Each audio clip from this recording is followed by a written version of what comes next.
Hello, and thank you for joining us. This is HR Webinar, Artificial Intelligence at Work. I'm Richard Kluche, and we really appreciate you joining us for the next hour.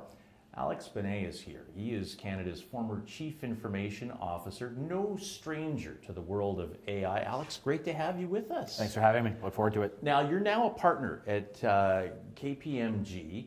Now, it says here you are an advocate for culture change, facilitates more digital, agile, open organizations, and you're a dynamic executive with public, crown, private sector experience. So buzzword bingo, done. Yeah, so we'll see how this all materializes over the next hour. We've got a poll that we want to get to in just a moment, so stand by for that. But first of all, I think we use a lot of terminology that people assume they know what artificial intelligence is. What is it, and as important, what is it not?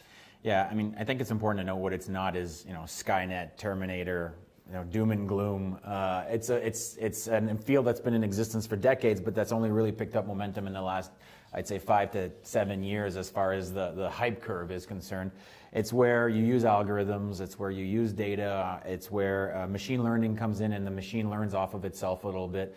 It's definitely not, consciousness in sort of the internet kind of thing. So it's important to delineate the two because there's been a lot of hype around artificial intelligence in the next 5 years. There'll probably be a lot more because it is a field that is starting to mature a little bit. And we will talk about how it applies to various industries, various businesses as well. All right, we've got a web poll that we want to get to here. And please go to it now and answer question number 1. Does your workplace use AI? There's 3 choices there: yes, no, or unsure. And I'm interested in the unsure because so often I think in most businesses now there is a form of AI being used, and sometimes people don't realize it. Yeah, I mean, even on your device, we all have mobile devices. There's lots of algorithms in use on your mobile device. If you have Netflix, and it starts to populate the shows that are more in line with your preference is based on data, your selection, and some degrees of algorithms. And I'm not sure I'd qualify that as necessarily AI on the Netflix example, but algorithms are increasingly ruling our lives without most people ever paying attention to it. If you look at Google Maps and it knows that Friday mornings I go to hockey at Ottawa U, and then I get in my car and it's already telling me the amount of time I need to take to get to the rink. So increasingly algorithms are ruling our lives without people probably ever noticing it. And so answer that question right now. We'll get to the results in just a moment here. Or we have results right now. We do. Wow. So you want me to read them out? Sure. Sounds good. This is the most stressful part of the whole webinar for me is this poll thing, to be honest. Make sure I don't mess this up. So 31% have answered yes, that their workplace uses AI, 43% no, and 28% unsure. Well, and that's interesting because I think the no and unsure could be interchangeable at times. Possibly. Because I think a lot of people will say no, and then they realize, and you'll understand after the next 55 minutes here, whether or not you actually do have AI in the workplace. All right, our next question: are employees in your workplace optimistic about the use of AI? Again, 3 choices: yes, no, or unsure. Please answer the question now. And I think that gets, Alex, to the intimidation factor, doesn't it? Yeah, I mean, here we're seeing the results being 54% unsure again, right? Clear 10% no, and 35% on the yes side of it. Again, we're going to talk a lot about this, but it is an area where the technology experts in the organizations that all of us work in are taking more and more space. Historically been a back office function, and often some of these things are being done without the business of the business knowing about it possibly as well. So you're seeing a shift in power in organizations that's quite interesting and that often people just don't understand. All right, that's going to be a launching point for some good conversation here. Let's get to question 3. Do you believe that all employees should have an opportunity to learn about AI before it's implemented in their workplace? You have 4 choices there: yes, no, depends on the situation, and unsure. Please vote now. So trying to get to your results here and scroll down. Obviously I'm messing this up, so that's great. See, he was fearful that this would actually happen. I know. And I could see the yes answer. Takes over. I could see the yes answer, and I got 90% on yes on that question. Well, and I think which means the rest is spread out. Yeah, and it's a natural because I think that from a range of not knowing to maybe even intimidated by it. All right, so let's get to some of the conversation here. And I think we have to begin with recruiting and training employees to position development. AI now plays a part in so many roles, even those that aren't part of the technology-focused company. So let's talk a little bit about that. Yeah, I mean, listen, I think whether you are a recruitment firm, for example, there's so much content on the internet, for example, or you're a firm that is actually taking in, just in your recruitment activities, whether you're a recruitment firm that's trying to mine candidates in the internet for candidates, or even if you're just a business that's receiving applications, the volume is astronomical. So the Government of Canada, for example, is one of the largest, if not the largest employer in the country, would get thousands of applicants per job poster. There is a way where algorithms, data, call it soft AI, can actually process through those applications much faster than humans could. So those are the kinds of applications you're seeing in non-traditional tech companies. Also, the one comment I would make is most new companies that come into the world, into being in this day and age, are at their core somewhat technology companies. Look at Chef's Plate, for example, that brings food to your home. Absolutely a tech company at its core. So you're kind of seeing a shift from more and more of these companies that are new or tech companies, even though you may not associate them to that world, and some of the more legacy companies, if you will, are making a shift as well. So, and those platforms are interchangeable to different businesses. 100%. And the problem, I guess, or the challenge or the opportunity, depending on who you are in this equation, is the skill set related to that. There is a labor shortage. People are fighting for data scientists, right? Because back to that power shift in the organizations and sort of tech being a back office to all of a sudden tech being a massive, massive opportunity for the organization. You're seeing people fight for talent everywhere, and so the platforms are interchangeable, and so are the people. Right. A lot of countries are struggling with attracting top data expertise, for example. Well, and that gets back to our education system and how we have to emphasize STEM, more so in all our provinces now, from really from childhood on up. Absolutely. So on the recruitment side and the training side, let's talk a little bit about what employers are looking for in this area now. You talk about the shortage, the staff shortage, and the need to recruit. What are those skills that we all need to have so that we can reach those algorithms, like you said in the example of the Government of Canada? Because you want to be able to feed into that, do you not? Yeah, I think this conversation, while it's about artificial intelligence, we're going to talk a lot about values today, and we're going to talk a lot about multidisciplinary teams. I think the number one thing that you're going to want to build in your organization is multidisciplinarity. You don't want to leave people that are coding things, pardon the generalization, but in the basement or in the back Sure. office, because they could have direct impact on your business in the front office. So you need to start looking at people that have values and ethics training, mixing them with the data scientists, mixing them with programmers, mixing them with your core business people. So you absolutely, I think one of the top things as we automate, keep in mind that it accelerates things. So the possibility for mistake is greater. So having that multidisciplinary approach to your team composition is going to be extremely important. And these are groups that historically are not used to working with one another. So it creates some really interesting dynamics. So what do you see as the most significant change happening in that workforce as a result of AI? So it's interesting because for the last 10 years, it's all been about the technical recruitment of people. Need data scientists, need programmers. Machines program as well. It's arguably in 10 years, machines will code and program better than humans, which we get a little bit scary Elon Musk kind of territory at that point. But the trend has been to increasingly mix humanities with programming. And it's because as we automate these things, we're actually not just automating a service, we're automating values potentially as well. And the values of a company, the values of a country. We're going to talk later about probably intellectual property and how that starts to mix into how we deliver services. So I would think that the trend on the education front, and you're seeing some of the really good AI programs across the country and the world, blend humanities in with the technology, with the business. Because back to that earlier question around team composition, those skills are really important. Alex Binet is with us, and we want your questions. Alex is the former CIO for the Government of Canada, where he was named one of the world's 100 most influential people in the digital government sphere. His book, Canadian Failures, brings together successful Canadians such as astronauts and gold medal athletes to discuss how failure got them to where they are today in an effort to remove the national stigma surrounding the term to fail. And I think we have to talk about that at some point as well. But again, your questions, and we'll get to all your questions in about 20 minutes from now. Now, what should employers consider before implementing AI into their workplace? Again, for those who filled out the poll that know unsure, we are seeing such tremendous change in the workplace environment and AI being introduced in so many facets of our lives.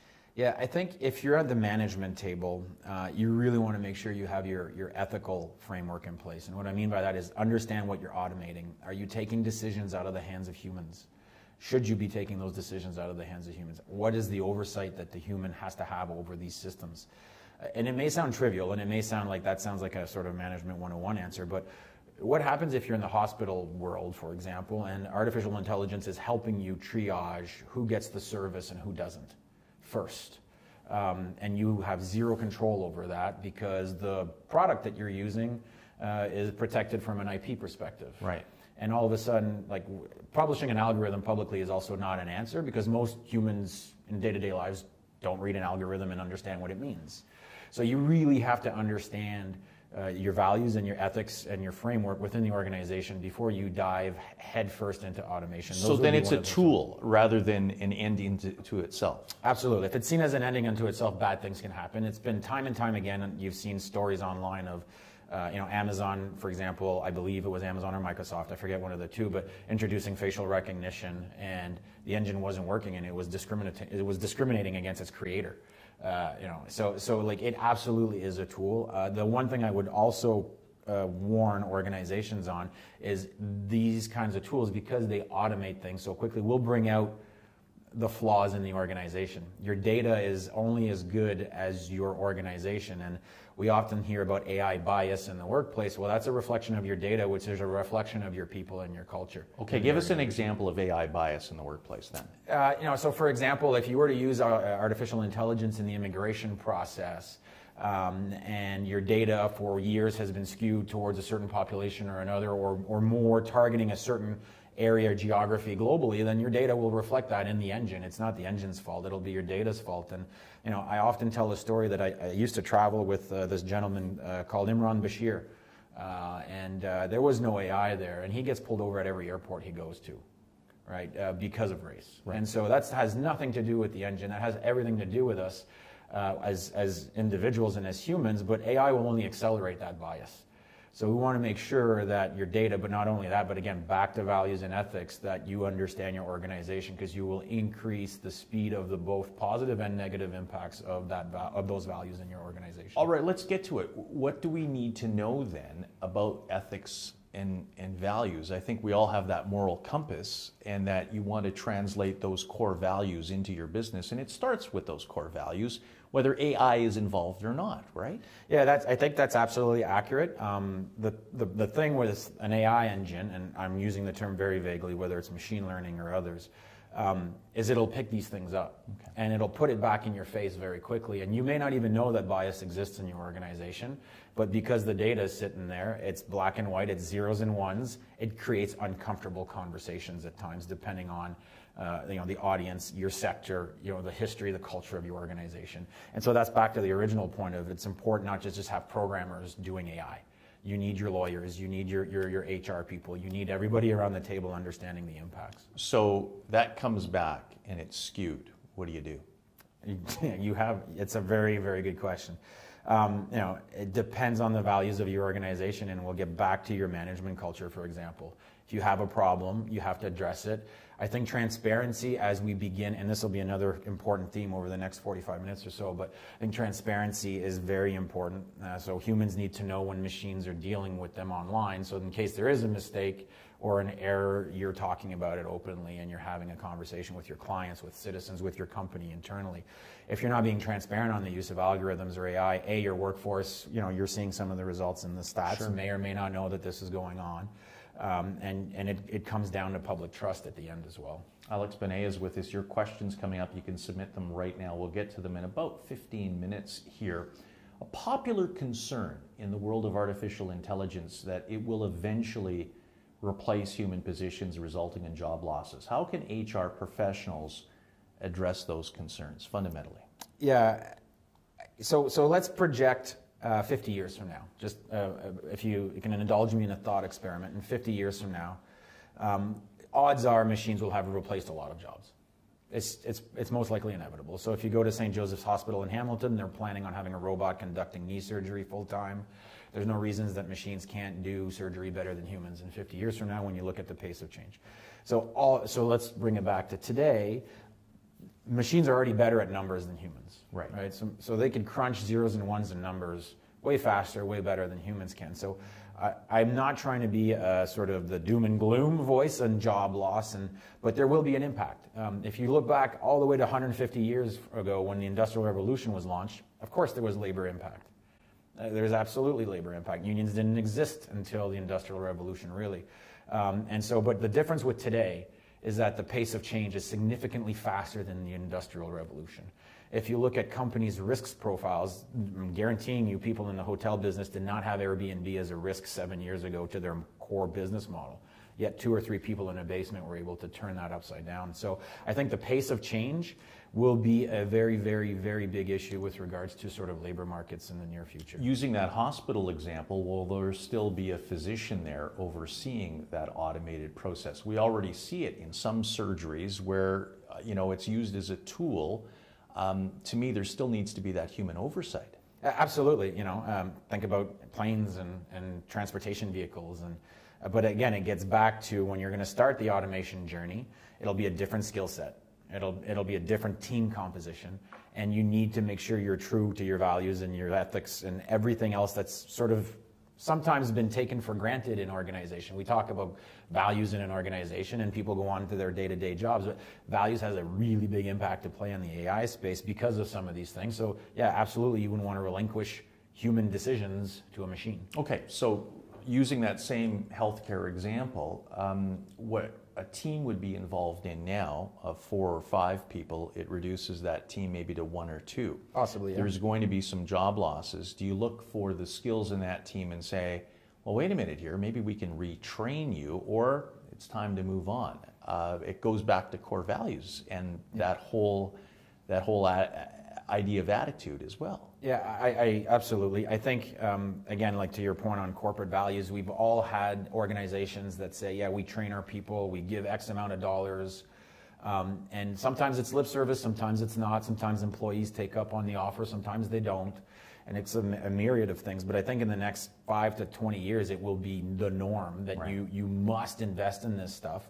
Not just corporations, but governments as well. And frankly, individuals will have to get used to a very disruptive labor force, which is increasingly global because the internet doesn't have physical boundaries the same way geographies do, and that maybe someone can do the job from a completely different continent. Well, and we got to get to privacy in a moment, but in relation to the previous webinar topic, how does AI help to improve inclusivity and remove biases in the workplace? You said that in some cases it can highlight biases, but how can it go to that next level and remove those biases? Listen, maybe it's scars from a previous job. I just think this is going to be, at least for the next 5 years, a tool that helps us identify the bias.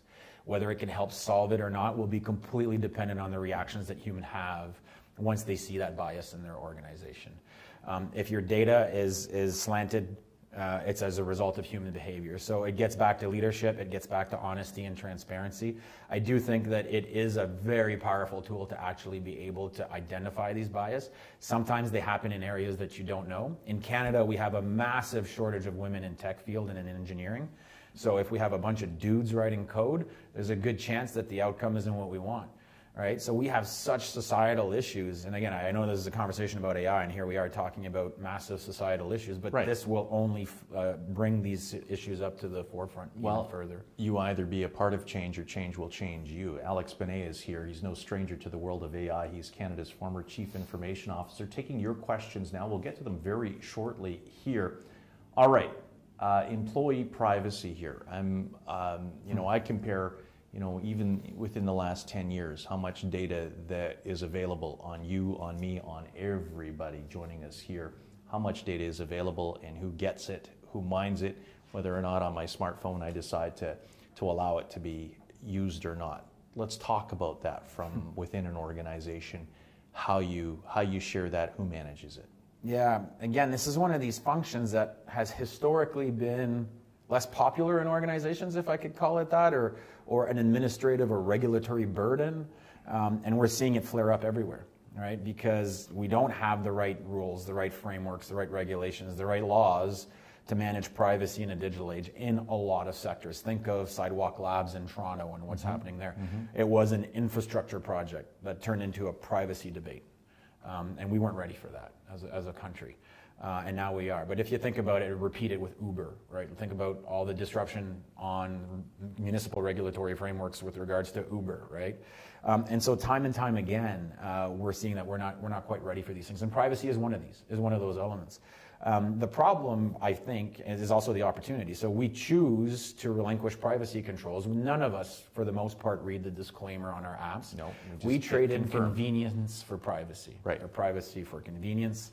And that's the choice we have right now in a lot of the things we do. So every single search you've ever done in your life, belongs to someone else on the internet, for example. It doesn't belong to you. And so we're seeing governments the world over struggle with these. The personal opinion, don't think governments will ever be able to keep up with the pace of change and these technologies, which then creates convenience for users, such as you and I, which creates privacy friction. So it's almost like, and I think there was an article by the Privacy Commissioner of Canada, Danielle Terrien, in the Star recently that speaks to this. Like, our rules are outdated, and we're fighting fire with, I don't know what, but it's not fire with fire, because a lot of the concepts that we have that govern privacy were designed, in a lot of cases prior to the internet. So we actually don't have the right tools to fight this with. But in order for AI to work, there needs to be that sharing of information, and it's that fine line that I think that there's probably a blurry middle. Yeah, and this is going to be probably the world's most boring podcast. I apologize, but back to values and ethics. What kind of values does your organization have with regards to how they treat their citizen or their client's data? How do they apply that to a machine? How does that govern? Goes well beyond the conversations that we're used to having in most organizations. We talked today about regulating the big platforms, for example, globally. That conversation should have happened 8 years ago. Right? And today's conversation, despite the fact that I'm not taking a political position on either of these things, but we should be talking about regulating algorithms today in order to have an impact next year.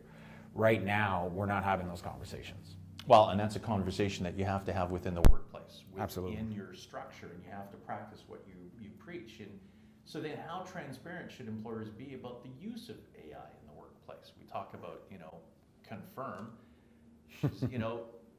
sitting people down and saying, this is what is happening.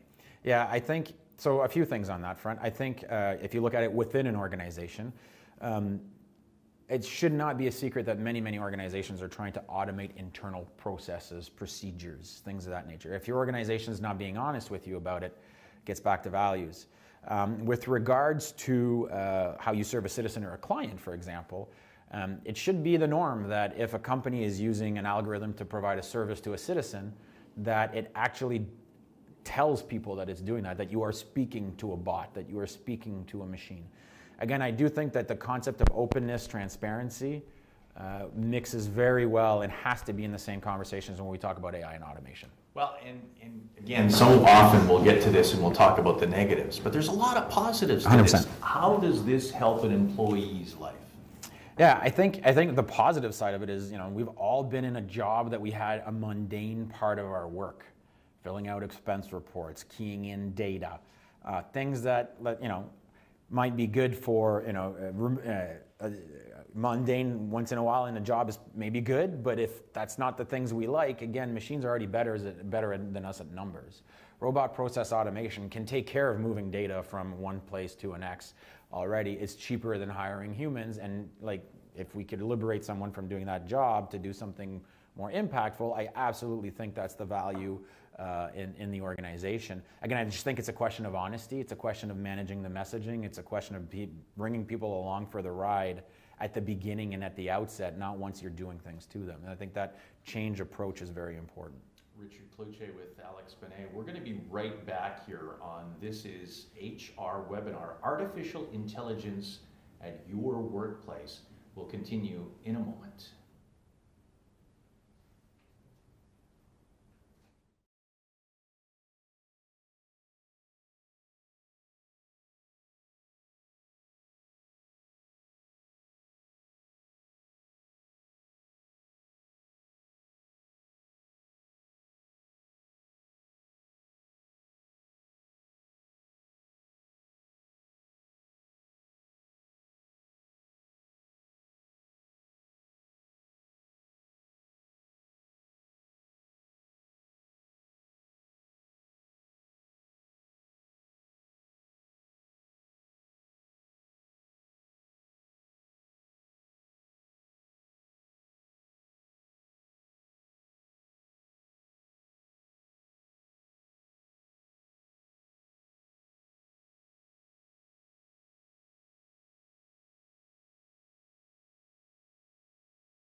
Welcome back. Alex Binet is here, Richard Kluche with you, and we'll get to your questions. We're talking artificial intelligence. Now, for those that are just joining us, let's go through our definition of terms here. Again, what is AI? What is it not? Yeah, in simplistic forms, artificial intelligence can be ranging from the use of an algorithm in an organization, moving through a whole bunch of different technology sort of processes into machine learning, which is where the machine learns off of itself.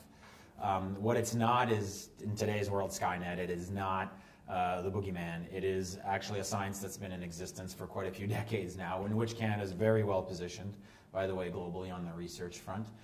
But it ranges from the use of algorithms to where you're applying machine learning, where the machine learns off of itself. Well, it's used in our smartphones all the time. All the time.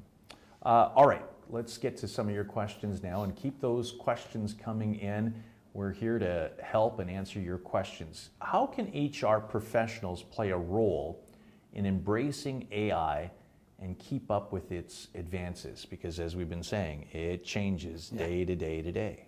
Yeah, I think this is a real big challenge actually for HR professionals. You're not technologists, or maybe some of you are, but it's upon you to make sure that you at least understand what's going on in the world of artificial intelligence, or in the world of technology writ large. Because we could talk about blockchain, we could talk about a whole bunch of other series of technologies.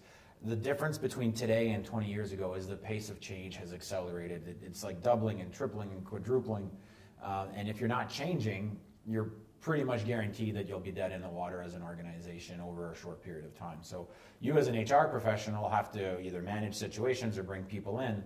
It's incumbent on you to make sure you know what's going on in that particular space. So ask questions, get involved, go online and see what's going on. Understand organizational change is going to be a constant. These are all things that people pay lip service to in some cases.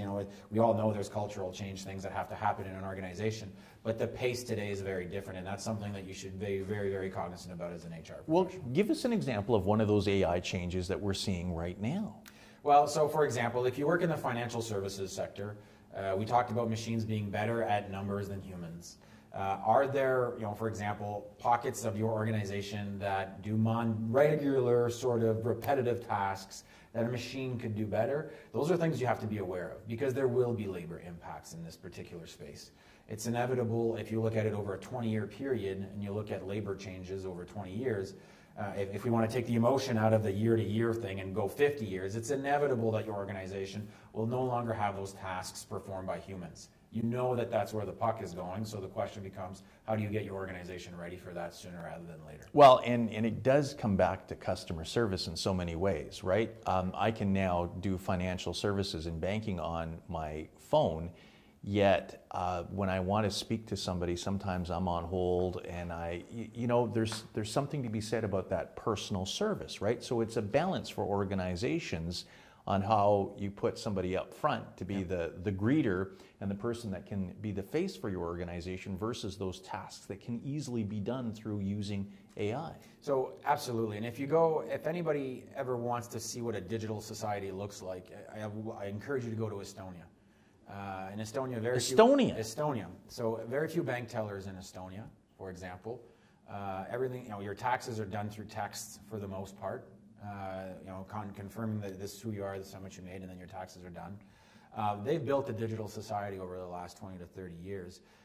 The excuses that I hear in Canada when I speak about Estonia, it's smaller, okay, but in a digital world, scale is just a server. It has nothing else to do than that.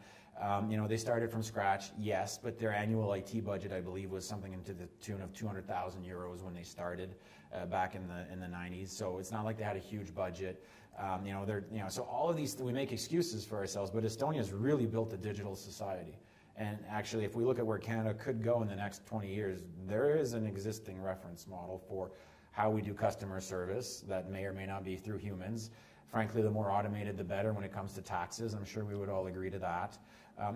There's these things that are hard conversations to have today, but if we don't have them, we're less competitive as a country, as a corporation, as an entity, and that comes back to the role of HR professionals to be able to create an environment where you can have those very difficult conversations that are coming around labor adjustments. All right, so that gets us to our next question here. How can an organization, given your experience on the government side and now in the private sector, that doesn't currently use AI to start to implement? Let's build an organization here, Alex. Yeah, so go to Estonia.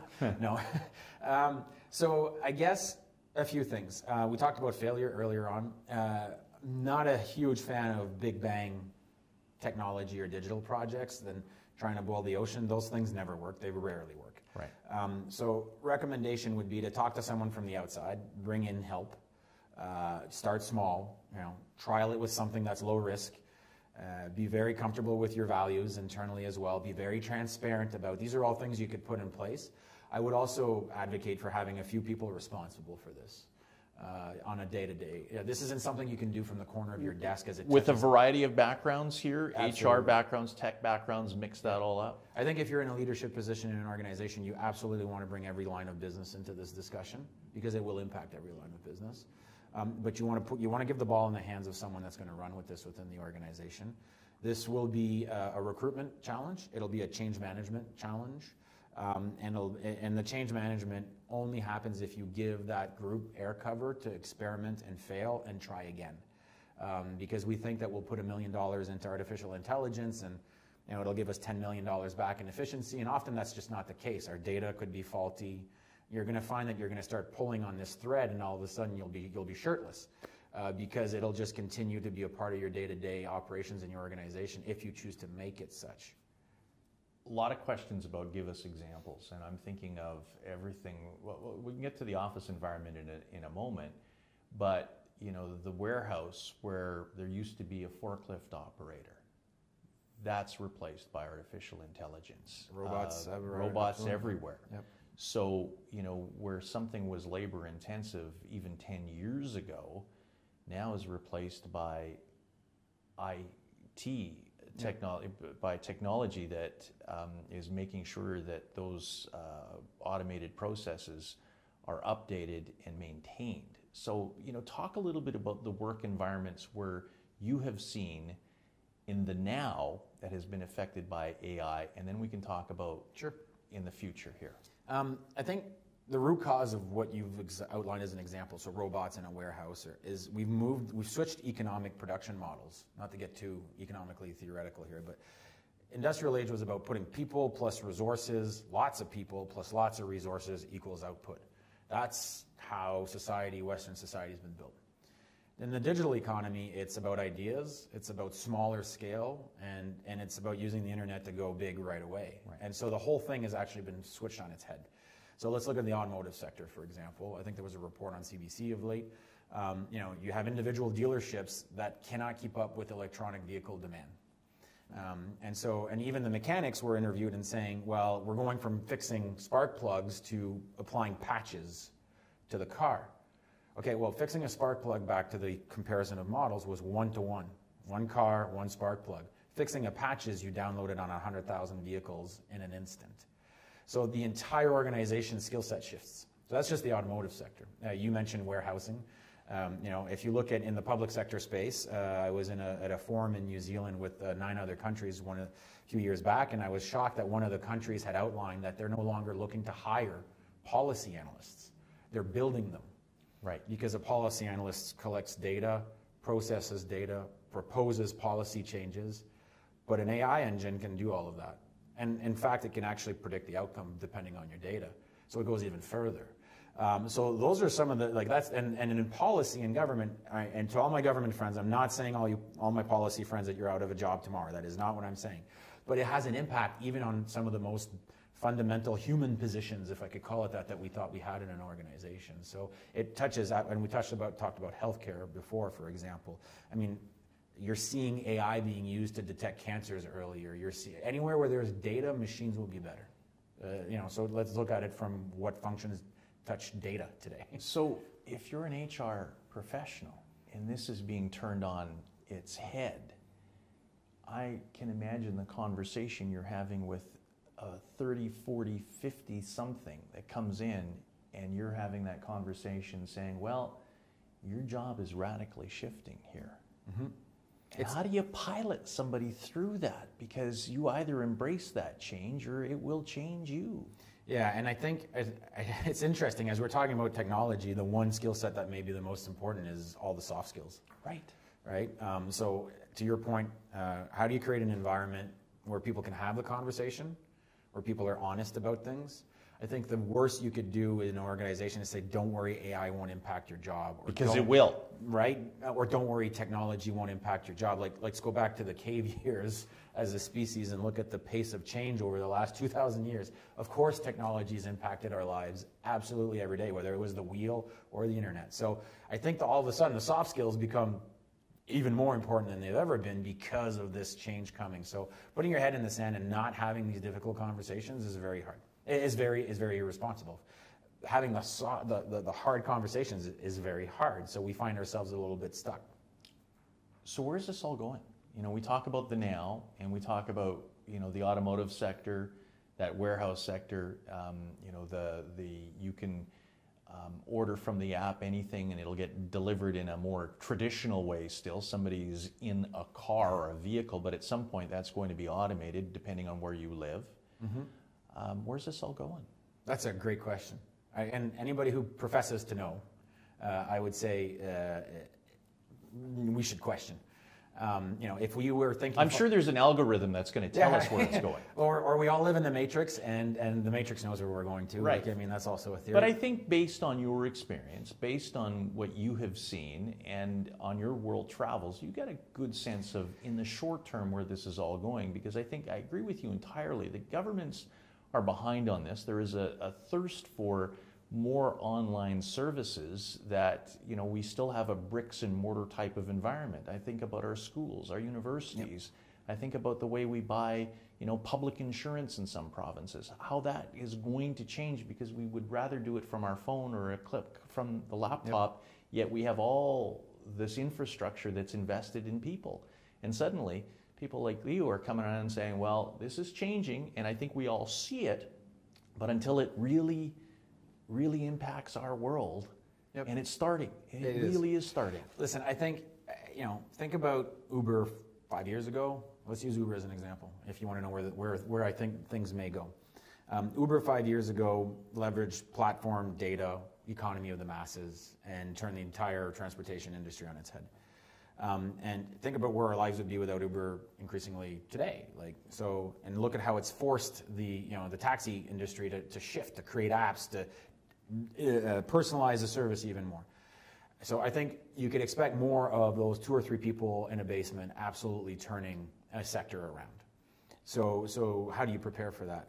And now think about 2 years ago, I believe it is, when Uber was announcing something with Volvo, I believe, don't quote me on it, around like introducing autonomous vehicles to their fleets now, completely cutting out humans, right? So it's absolutely in our lifetime theoretically possible that we'll be driven around by Ubers that have no humans in them. But to your point, like our city infrastructure is not designed for that. Our labor laws, can they deal with that? Municipal regulations, can they deal with that? Even just our lights, in the streets, how does that work, right? Everything is going to go into a server, right? Absolutely everything. So we know that that's coming. The question, to your point, I think it's a human change one. It's easier to hang on to the things that we're comfortable with. Absolutely. Right? So, and it's always been that way, always will be that way, but you're either part of change or change will change you. And so denying that, let's say a public service could be easily made available through Alexa or Google Home or others versus a service counter, and saying that we need service counters because we have areas of the population that rely on them, and I totally agree, but what happens when 5G is everywhere across our country? Right? And that services, not just in the public sector, but any public service, education, to your point, can actually be delivered from a screen. Right? Like Iqaluit Nunavut currently is undertaking a massive sort of connectivity project where they're going to be able to connect all of the northern villages and communities. Are we going to go open a government service counter in a 100-person village? Like that's taking an industrial age mental framework and applying it in a digital world. The answer is, of course, we're not going to open a service counter in a 100-person village. What company would do that? Right. So the question becomes is how do you train your population? Right? Countries that are winning at this digital thing, Uruguay, for example, because all name of countries that you wouldn't expect. No, you wouldn't. Right? You mentioned Estonia and now Uruguay. So Uruguay, 100% of its public services are going to be available by the end of this year. I believe their target is to 100% of their population. Well, they have people that live in forests just like us. They have people in regions just like us. They're going out to their villages and training people on, here's how you're going to interact with the government. Here's an iPad, right? Like it is the desire to make a fundamental shift. And that applies public, private, all levels of government, and requires leadership.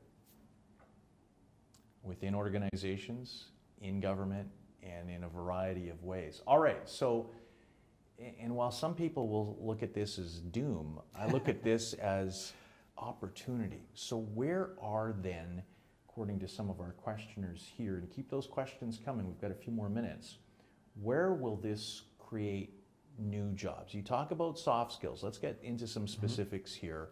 Where are the jobs of tomorrow? That's some of the questions here being asked by HR professionals. And how do I be a part of that? How do I manage that? Yeah, I mean, so let's go to the obvious one. Obviously, a lot of jobs of the future will be technology driven.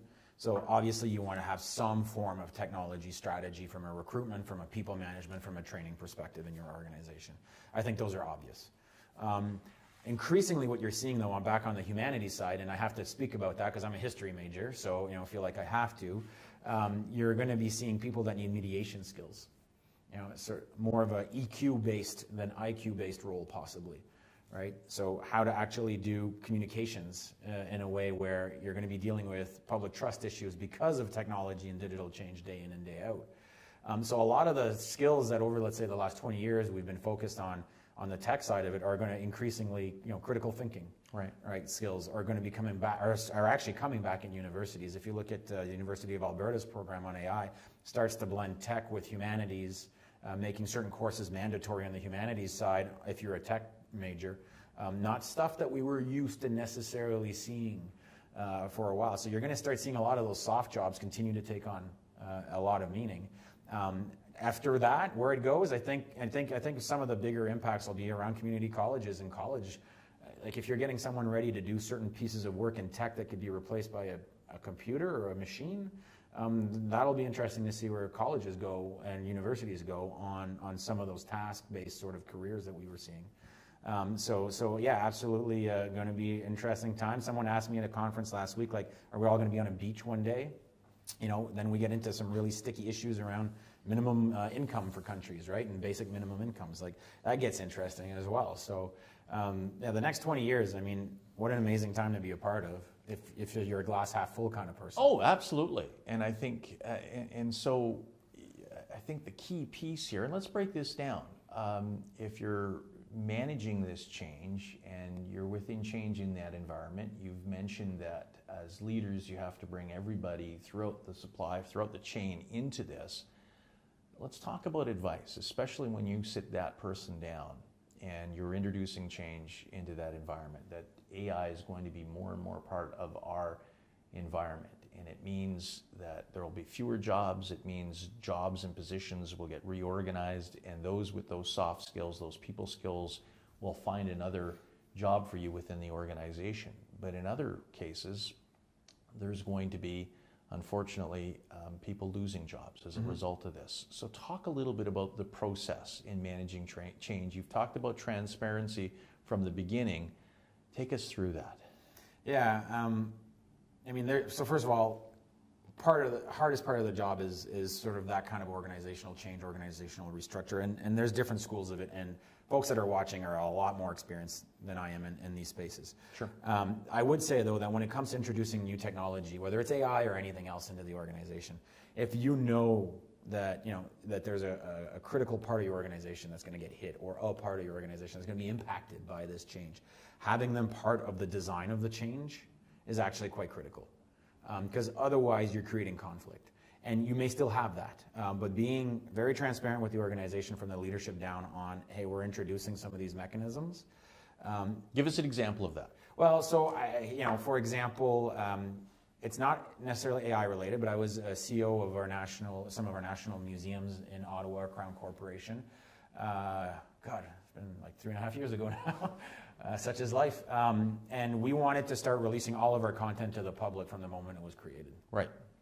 The reason for that is it's not secure. It costs me money to protect. It belongs to Canadians because it's taxpayers' dollars. It's culture, and what better way to co-create Canadian culture as opposed to a museum telling you what your culture is. We wanted to get to some co-creation space. But that creates a lot of stress on the organization, right? Because all of a sudden, if you're a historian, a curator, a librarian that we had, a project manager, you know that every 2 hours, whatever you've typed and saved in your document is going to get uploaded to the internet. And so the question was always like, well, what if you write something stupid? Well, then the answer is try not to write something stupid. But all of a sudden, it changed their jobs, because where you used to do your research on your own, you all of a sudden put the data out there and you had 100 historians helping you, right? But in order to get to that point, it's a mixture of two things. For me was, I was very transparent about the outcome that I was looking for, which was participatory heritage development. We shouldn't be entitled and tell someone what their culture is. Often you leave neglected sort of communities behind when you do that. It was also a budgetary thing. Like, why would I try to do everything on my own if I could get 100 other people helping? Right. And you become a custodian. And so the role changes from research, publication, to custodian, broker of expertise. And so the best way of doing it was going to pockets of the organization that were willing to do the change first. And then illustrating. And then highlighting absolutely the wins, the successes. And parallel, personally, this is what I do, but it's just me, but I like going to the people that are the biggest naysayers as well and getting them involved in it. Because if we could convert the naysayers in the process, then you turn them into an ally, and you're doing both of these things at the same time, and you have to be willing as a leader to take heat. Like, we had regular conversations with unions, with people that were afraid. I opened up my office to anyone who wanted to book time. And this was like for a release of data. People didn't quite understand. But the result is we had companies do mobile apps from heritage content that wasn't available before, downloaded everywhere in the world, telling stories of Canadian airmen in World War I that nobody knew about. I didn't have an HBO Band of Brothers budget, but if someone else was doing the app for us, we were able to get that content out. All of a sudden, our historians were talking to Nintendo, right, out in Japan about these World War I games. Like, that's job enrichment. So yes, it changed the job. It didn't necessarily eliminate it. It wasn't an easy change process to go through, but I think you have to be willing to be open, to be engaged, and actually take a little bit of heat when you're doing this change and not deny the fact that people are going to have different reactions as you're going through it. Well, and still those core values, it could be, because I can imagine those historians are saying, well, wait a minute here, we research, we write, we check for accuracy, we recheck for accuracy. Hang on, you're putting stuff out there right away, and you're almost taking kind of the wiki approach to it, because it adds. But suddenly you're including people in the process. Yep. And that's where I see, and I like this in organizations, because suddenly you're becoming part of that change as well. Yeah, and you may or may not realize it, right? And in this case, we were going to do it. Like, so I'm being honest and transparent. This is where we're trying to take it, and this is where our budget is going. So within an organization, like, so this is, and we didn't have a lot, right? Like, it's not like museums have a lot of money. So it absolutely brought some people along, and let's be honest, some people chose to leave. That's also a personal decision. In some case, we helped someone leave because they didn't feel comfortable about it, and that's fine. And we helped them find a job and moved on elsewhere. And I just think that's back to sort of modern leadership and your values in your organization. These kind of rides are not for everybody, but increasingly these are the rides that are going to be in the workplace. But the key thing is collaboration, and I wonder that sometimes when you're collaborating with people, do cultures conflict? And I'm talking work cultures, work environments. You talk about union, non-union environments, those types of things as well. So that's where transparency comes in. That this is the goal here, and the office is open, and we're going to work through these issues, and hopefully you work through the majority of those issues. Yeah, listen, I think, and also as a leader, the best, most rewarding time is when you're seeing different generations interact, different cultures interact towards a common purpose, and tech can do that. Like digital can do that. And in the case of the museum, like a lot of the, call it, the more mature, experienced historians that were used to a publish or perish environment, because that was the industrial age model, and now we flipped it on its head with this internet thing, that were mentoring and coaching younger historians, and younger historians were coaching and mentoring more experienced historians. And it became, and I'm saying historians, but and the multidisciplinarity of it, where we had tech, the history people, the library people, the project, the exhibition people, with private sector people, all in the room together, collaborating on like making life better for heritage people. Like anybody who was interested in technology, heritage in Canada was just like the most rewarding part of the job, frankly. So where do you see this going in Canada? You talked about embracing change and being a part of a change in your role in government, and the fact is that other nations are leaders here. Where do you see this going? So let's bring this back to artificial intelligence, and we talked about values a lot. If we're looking at it as a country, Canada is seen globally as a place that is inclusive, that is multicultural, that is respectful. We're not perfect, I wrote a whole book on how we're not perfect. So we're not perfect, but we still have a lot of the values that, if applied to artificial intelligence, if we're being honest as a country and as an organization, and you're actually applying your core values, or you change them if you need to, I think when we talk about automation and AI, we're actually in a position to be able to help influence AI for good, technology for good, because not every country has similar values to ours, right? And I'm not saying ours are better than others, but like in the context, we got a pretty good record worldwide. We absolutely do, and we shouldn't, and even what I just said there is so Canadian, right? Yeah. But sorry, let's just be but proud we're pretty about good it. at it. Absolutely, yeah. Right? So I think that's a place for Canada. We're already well renowned globally for the research we do on AI. How do we bring ethical and AI for good into not just Canada but the workplace? Where we do have to get better as a country is we tend to be, we're comfortable in our economy and the neighbor of the U.S. and we've tried hard in the last 4 or 5 years on the innovation agenda, and there's some good things happening innovation-wise in the country. But like this is where we're great at research, we're not great at commercialization, for example, and application. So these are all things that are really, really cool opportunities in the next decade. Is how do you turn that around in the country, and then how do you exert more global influence through it? Well, in businesses and small businesses, and as you say, those basement entrepreneurs are leading the way, not just regionally, not just nationally, but internationally, all based here in Canada. Yeah, and I think that's the one thing that we're not talking about change management. Any organization or corporation that gets created in the country today is a global corporation at birth. Exactly. And that's something that we don't always understand as entrepreneurs. We see Canada as our first market. Canada's a horrible first market. It's huge. It's hard to get to. It's not the most populated, and it is a good first market, by the way. But so is a whole bunch of other countries, right? So I think that is something that we need to change in our DNA approach a little bit. And a lot of our entrepreneurs get this. Is like they launch something, they know it's global. Whether Canadians realize it or not, we'll see. But it's an interesting, and AI and digital and blockchain and all these other buzzwords.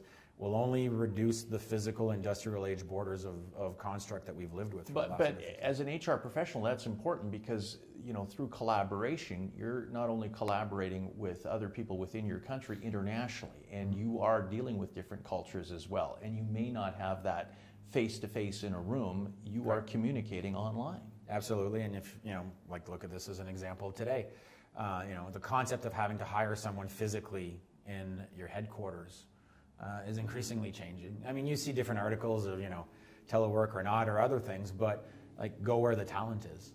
You know, why couldn't, you know, there is absolutely, once Nunavut is connected, absolutely no reason why Nunavut couldn't have $1 billion company. Right. All right, so, but like then you kind of think about it for a second, but there's actually, right, like there's no reason. So that has to permeate in the organization a little bit, and those are interesting challenges for HR professionals. A couple of minutes left here. Some parting thoughts here. Parting thoughts for those who are come into this and starting, you know, intimidated by the world of AI, and that's, I guess, number one. You have to embrace it, and you have to be a part of it. Yeah, I would say a few things. It's interesting to me, this conversation made me realize how important, you may think your job is increasingly less important because of technology, but if anything, as an HR practitioner, it's doubly critical, just based on this conversation today. So don't leave you know, this hour thinking anything but that, because everything you've done has to get amplified somehow. So I don't have necessarily an answer to that. Maybe that's a business model that someone can think about and create a company for. But that's the first thing. The second thing I would say is, you know, I use this quote all the time from Frozen with Elsa. And you're not going to sing though, are you? No, that's the most annoying song on the planet. Okay. I apologize. But all Let It Go. You have to be in a position where you're accepting that you are an expert in nothing in this day and age. Like, and the second you do that, and the second it opens up the collaboration space even more. There's no way a museum of history, of science history, was an expert in developing apps. Right? Absolutely not. So, but we needed to collaborate with that. We need to bring down some barriers. You as HR professionals can do that day in and day out in your organization. And the third one, you know, it would be to just start doing the thing, right? There is importance. We talked about how do you start. Like, there's importance in just diving into it and starting small. And so, encourage you to do that as well, knowing that you're going to fail 100 times over, and that's probably fine as well. Alex Binet, thank you so very much. He is a partner at KPMG. An advocate for culture change, as you can certainly tell, that he doesn't have all the answers, but we don't know where this is going. That's the key thing, and that's the exciting part of it. 100%. Yeah, and the communications of it, and like, again, back to the soft skills, like the better communicators will have a better chance of succeeding in this world. Great to meet you. Thank you so very much. Thank you. Alex Binet has been our guest. Thank you so very much for joining us on This Is HR webinar series. We encourage you to visit your provincial CPHR websites to find out more on HR. Thank you for joining us, and happy holidays.